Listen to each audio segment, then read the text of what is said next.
And we're all looking and asking questions that we deserve and we are going to get answers to.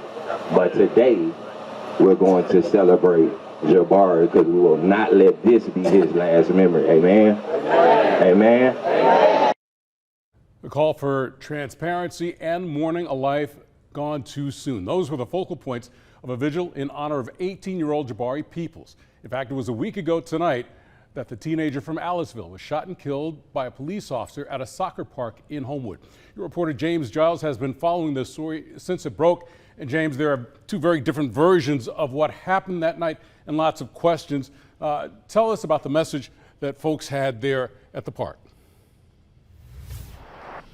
Well, Steve, the consensus is these folks just want to see the body camera footage. It's been 7 days since 18-year-old Jabari Peoples was shot and killed in this park here in Homewood. And today, the family's no closer to seeing that video than they were a week ago. Attorney Leroy Maxwell Jr., who represents the family, says he is renewing the calls for transparency. He says an independent investigation shows Jabari was shot in the back in the park a week ago.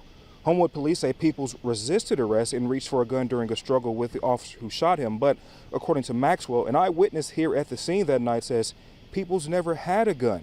Now, no one close to Peoples is denying that marijuana may have been involved, but the feeling at tonight's vigil was very clear. That shouldn't cost someone their life. Kristen Gaucher, an associate attorney with the firm representing the family, says every day that goes by without the footage being released only makes it worse. People are having to kind of fill in gaps and fill in holes on what they think has happened. And I think without having the video, and the longer we wait as each day passes on and on, I think the distrust grows greater and greater for the police.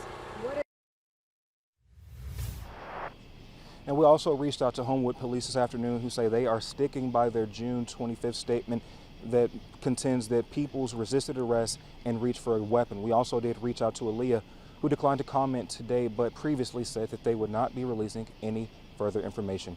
We'll have more tonight on the news at 10. Your reporter in Homewood, James Giles, WBRC 6 News, on your side.